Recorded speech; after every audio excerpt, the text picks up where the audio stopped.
Hello,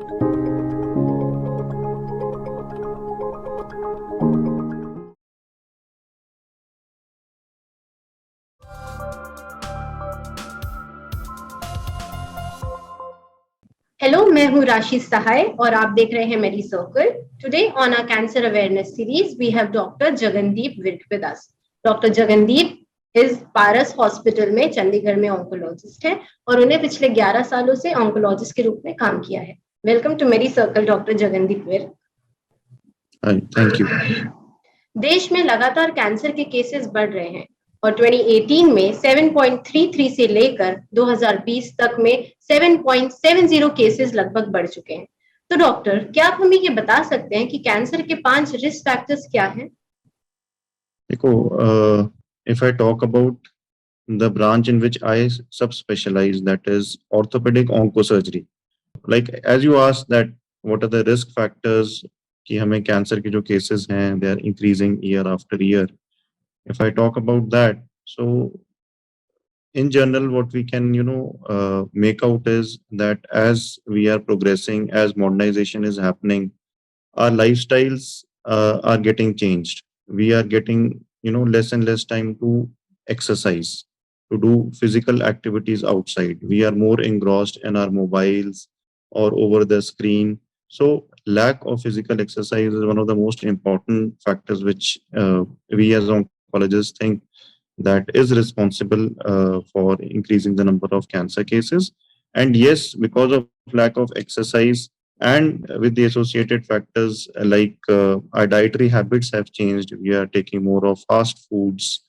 uh, People are getting more obese because of a sedentary lifestyle कि उनको बैठ के ज्यादातर काम करना पड़ता है.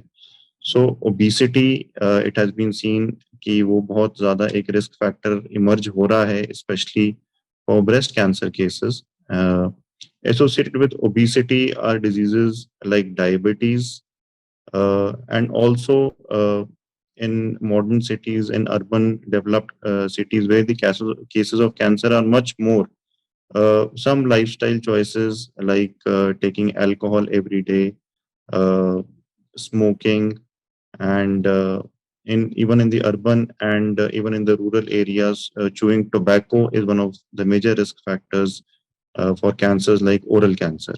So yes, lifestyle changes, lack of physical exercise, dietary changes, obesity, diabetes, uh, inhalation of smoke, whether it be active कि जो लोग हैं वो खुद सेवन करते हैं सिगरेट्स का, बीड़ी का, या it can be in the form of passive smoking, that it can affect even their other family members who are not smoking, but yes, क्योंकि वो एटमॉस्फेयर में स्मोक चली जाती है, so they are passive smokers. तो वो भी इस चीज का शिकार हो सकते हैं. It can lead to diseases like lung cancer, which is quite common. And the fifth cause, like I said, कि chewing tobacco, जिसे हम जर्दा कहते हैं आम भाषा में, या तंबाकू का सेवन करते हैं, तो उससे ओरल कैंसर के जो केसेस हैं वो काफी ज्यादा हमें देखने को मिलते हैं. And India is said to be the international capital for oral cancer, कि वर्ल्ड में सबसे ज्यादा माउथ रिलेटेड या ओरल कैंसर्स सबसे ज्यादा देखे जाते हैं. जी डॉक्टर, सो क्या ब्लड टेस्ट करने से कैंसर डिटेक्ट हो सकता है? ब्लड टेस्ट करने से यस, देखो कुछ स्क्रीनिंग टेस्ट्स होते हैं. They are various screening tests जो हम पेशेंट्स जिनमें हम सस्पेक्ट कर रहे हैं कि उनमें कैंसर हो सकता है. So they are various screening test. कुछ मैं उदाहरण दूं तो लाइक ब्लड टेस्ट, एक CEA नामक एक ब्लड टेस्ट होता है जो हमें हेपेटोसेलुलर कार्सिनोमा या लीवर के कैंसर के बारे में बताता है. CA-125 एक नामक एक ट्यूमर मार्कर जो हम ब्लड में चेक करते हैं, वो हमें आंतरिक के कैंसर के बारे में बताता है. CA-19.9, कई प्रकार के ट्यूमर मार्कर्स हैं जो एक स्पेसिफिक कैंसर के बारे में हमें बताते हैं. यस, जो आपका सवाल था कि ब्लड टेस्ट से हम कैंसर के बारे में जान सकते हैं, और मेनी टाइम्स हम स्क्रीनिंग भी कर सकते हैं कि हम नॉर्मली जी अपने जब ब्लड टेस्ट या रूटीन ब्लड टेस्ट कराते हैं तो हम ये ट्यूमर मार्कर्स भी करा सकते हैं टू चेक की वेदर हमें कोई ट्यूमर या कैंसर बॉडी में कहीं बन तो नहीं रहा। ओके डॉक्टर, सो कैंसर के क्या क्या स्टेजेस हैं? देखो, talking specifically to bone cancer, जो हड्डियों या मांसपेशियों का कैंसर होता है, जिसका मैं स्पेशलिस्ट हूँ। I am a sarcoma specialist और एन ऑर्थोपेडिक ऑन्कोलॉजी या बोन कैंसर स्पेशलिस्ट आप कह लीजिए। तो इसको हम मुख्यतः जो कैंसर के जो स्टेजेस होते हैं, like for other organ cancer, जो हमें आप कह लो कि आंतरियों का कैंसर हो गया, लीवर का कैंसर हो गया, लंग का हो गया, या माउथ कैंसर हो गया, तो in general if we try to divide इसे, हम मुख्यतः हम 3 स्टेजेस में डिवाइड करते हैं। कि स्टेज 1 जो होता है, उसके अंदर जो कैंसर सेल्स होते हैं वो उसी ऑर्गन तक ही सीमित होते हैं। अगर मैं बात करूं हड्डी के कैंसर की या बोन कैंसर की, तो वो हड्डी के अंदर तक ही सीमित होता है। स्टेज 2 की अगर मैं बात करूं तो वो हड्डी से निकल के आसपास की मांसपेशियों में या खून की नसें या जो हमारी नर्व्स होती हैं उनको टच करता है। और अगर मैं स्टेज 3 या स्टेज 4 कैंसर की बात करूं तो उसके अंदर ये कैंसर थोड़ा फैल के हमारी ब्लड स्ट्रीम में एंटर कर जाता है, और वो जो हमें सेल्स हैं लंग्स में या छाती में नजर आ सकते हैं, फेफड़ों में या दूसरी हड्डियों में भी नजर आ सकते हैं, जिसे हम एट टाइम स्टेज 3 या स्टेज 4 कैंसर हम उसको हम लेबल करते हैं। जी डॉक्टर, तो क्या आप हमारे व्यूअर्स को ये बता सकते हैं कि क्या स्टेज 5 कैंसर के में पहुंचने से भी मतलब कोई बच सकता है क्या? स्टेज 5 तो मैं नहीं कहूंगा। Stage 4 cancer is considered to be the terminal stage of cancer, जिसे हम कहते हैं कि that is the last stage, stage 4 जिसे मैं कहता हूँ। तो ऐसा नहीं है कि स्टेज 4 में पेशेंट्स हमें कई बारी इंडिया में due to lack of medical facilities या लैक ऑफ अवेयरनेस आप कह लीजिए, या बहुत लेट मेडिकल हेल्प जो है वो सीख करते हैं patients, they reach to us at an advance stage. वो ऑलरेडी स्टेज 4 में होते हैं many times when we detect, जब हम डायग्नोज करते हैं उस चीज को। तो यस, हम स्टेज 4 के कैंसर के पेशेंट्स को क्योर तो नहीं कर सकते, कैंसर से निजात तो हम नहीं उनको दिलवा सकते, बट यस उस चीज को हम कंट्रोल जरूर कर सकते हैं।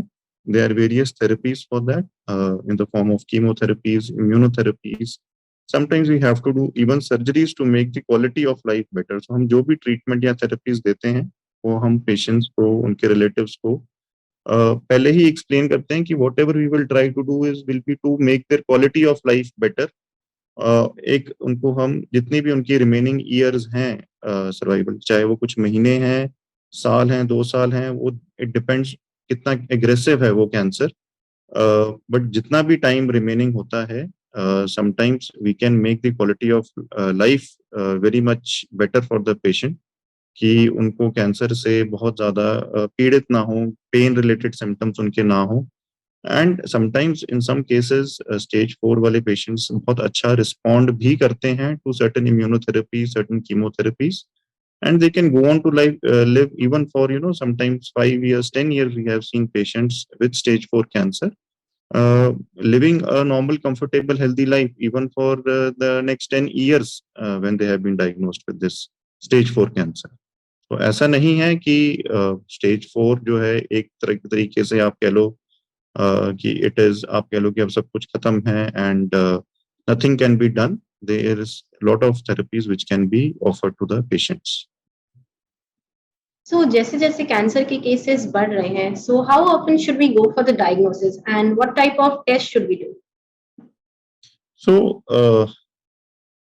as such, it is very difficult to answer this question that how often we should, go for tests to detect कि हमें कैंसर बन रहा है या फ्यूचर में बनने का चांस तो नहीं है।